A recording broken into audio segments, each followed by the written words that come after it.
Hello everyone, welcome to LAMP Clinics, presented by LAMP AccuWellness Foundation Inc.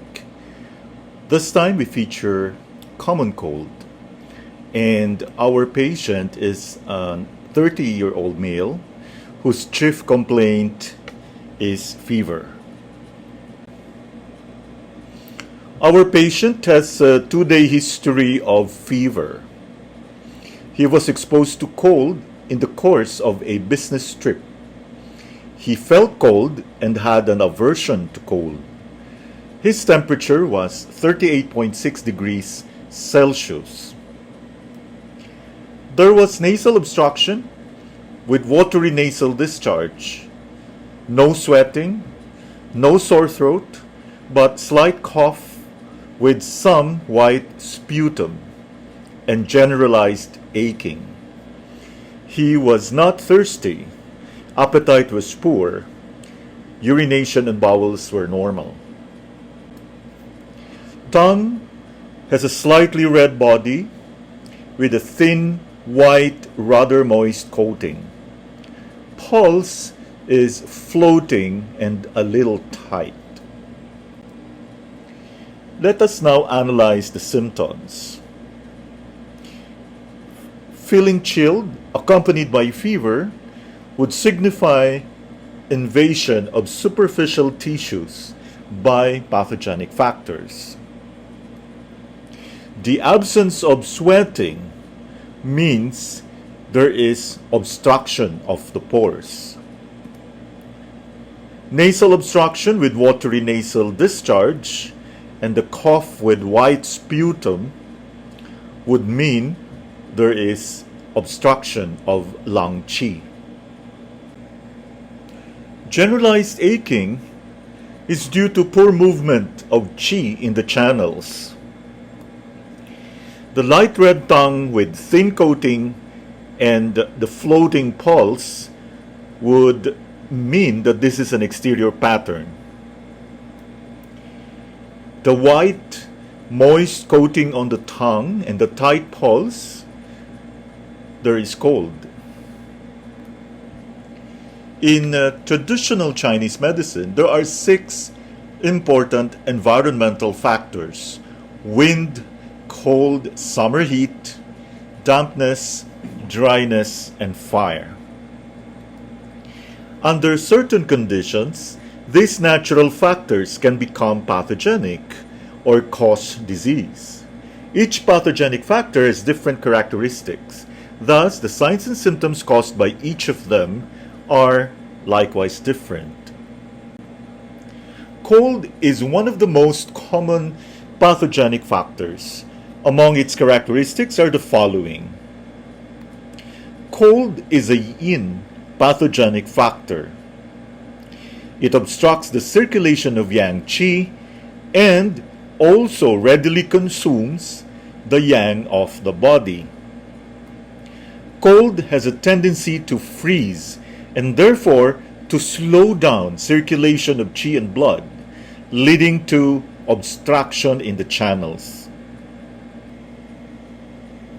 Cold is characterized by constriction, which closes the pores in the skin and constricts the interstices and pores, leading to an absence of sweating. Constriction in the channels and collaterals results in generalized aches and pains, while muscle spasm occurs when there is constriction of the muscles and sinews. The cause of disease is pathogenic cold. There is a clear history of exposure to cold, and the symptoms include aversion to cold with an absence of sweating and generalized aching. These symptoms imply that the protective qi and the pores are blocked by the cold, leading to poor circulation of qi and blood in the channels and collaterals. Site of disease: superficial tissues, which include skin, interstices and pores, channels, and collaterals. The main evidence to support this finding is the aversion to cold and fever occurring together, absence of sweating, light red tongue with thin white coating, and floating pulse. Pathological change. When external pathogenic factors in the environment invade the body, it is the superficial tissues that are affected first. Under normal conditions, the protective chi circulates and spreads over the body surface, regulating body temperature so that in good health, a person does not feel unduly cold. In this case, the invasion of pathogenic cold has injured the protective chi, interfering with its function and preventing it from reaching the body surface, such that the patient feels cold. The characteristic of this type of cold is that the patient feels cold and may even shiver, but the cold is not alleviated by putting on more clothing. There are two reasons why the patient also has a fever. Protective chi is part of the yang of the body and therefore has a tendency to move and to be warm. When it is prevented from reaching the body surface by pathogenic cold, it becomes stagnant and confined to a deeper level of the body, thus producing heat. At the same time, the conflict between protective or the anti-pathogenic chi trying to reach the body surface and drive out the pathogenic cold, which is blocking its progress, also generates heat and raises the temperature. The presence of both fever and aversion to cold is characteristic of the invasion by pathogenic cold. Pathogenic cold will invade the body surface, and this will lead to stagnation of protective chi. And two things can happen. Protective chi fails to reach the surface, and so the body surface loses its warmth, and the patient develops aversion to cold.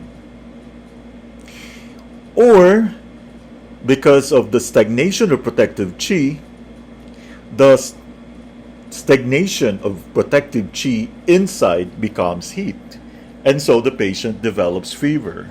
So both aversion to cold and fever will occur at the same time. But in this case, because this is a pathogenic wind-cold invasion, the aversion to cold is more than the fever. Cold constricts, and the patient does not sweat because the pores in the skin are constricted and closed. The tendency of cold to cause constriction or freezing also leads to the stagnation of chi and blood in the channels and collaterals, which in turn causes general aching. The lung governs the skin and body hair and has the function of dispersing the protective chi over the body surface. When there is invasion by pathogenic cold, this is no longer possible, so there is a tendency for the lung chi to stagnate, producing a mild cough. The lung opens through the nose, thus this function of the lung in dispersing leads to nasal obstruction and discharge. A light red tongue with a thin white coating is normal. Here, it signifies that the pathogenic factor is only on the surface and has not influenced the function of the organs. The moist coating likewise indicates that the body fluids are not injured. The pulse is floating because the pathogenic factor is on the surface of the body. And because cold causes constriction, the pulse is also tight. Pattern of disease. The pathogenic factor has invaded the superficial tissues but has not affected the organs. Thus, this is an exterior pattern. The patient feels aversion to cold but is not sweating, has white sputum, a white tongue coating, and a tight pulse. These symptoms all indicate cold. The history is only 2 days long, and all of the symptoms are caused by invasion of the pathogenic factor with no obvious injury to the anti-pathogenic factor or body resistance. The pathogenic factor is strong, and this implies a pattern of excess. Why does the patient have a poor appetite? The spleen has the function of bringing body fluids and food essence upwards to the lung. The pathogenic cold has interfered with the lung's ability to disperse, and this in turn has to some extent affected the function of the spleen. Is there evidence of an interior pattern in this case? The lung's function of dispersing and the spleen's function of transporting food essence are affected. So, why is this an exterior pattern? The pathogenic factor at present is confined to the skin, interstices and pores, channels and collaterals, and has not invaded either the lung or spleen. The dysfunction of lung and spleen are merely secondary to the surface stagnation. They are not the main complaint, and there is no other evidence of an interior problem. Conclusion. According to the 8 principles, this pattern is exterior, cold, and excessive.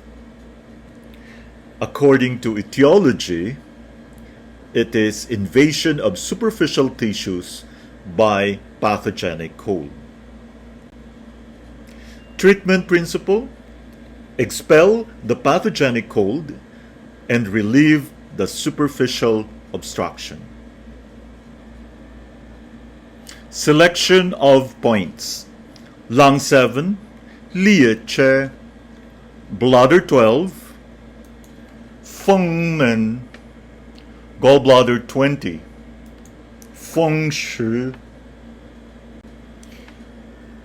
Lung 7 is the connecting point of the lung channel, which has the function of promoting the dispersing action of the lung to relieve obstruction in an exterior pattern. Bladder 12 is a point on the greater yang channel. Its name means gate of wind. According to the 6-stage theory of disease, the greater yang is responsible for the surface of the body. Bladder 12 regulates the qi in the channel, expels pathogenic wind and cold, and removes obstruction. It is a very good point for treating chills, fever, and aching. Gallbladder 20. This point is used because it is a meeting point between the lesser yang channel and the yang linking vessel. The yang linking vessel is responsible for yang function and relieves exterior symptoms. Gallbladder 20 is situated on the nape of the neck and is therefore good for removing headache, obstruction in the channels, and exterior patterns involving stiffness in the upper back and nape. Combination of points: lung 7 and bladder 12. Greater yin and greater yang responsible for exterior patterns. This combination promotes the dispersing function of the lung and removes stagnation.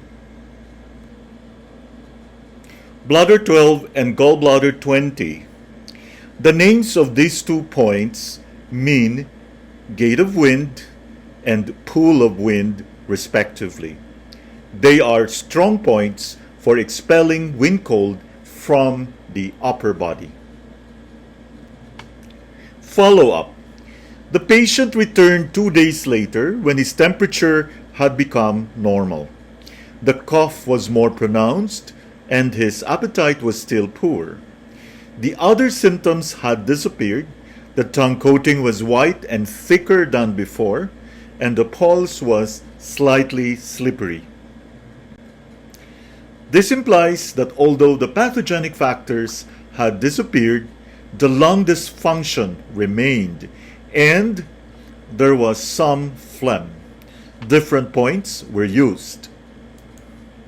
Lung 7, Liache, stomach 40, Fung Lung. 2 days later, the patient was quite well and returned to work. Thank you very much for your attention, and see you on our next videos.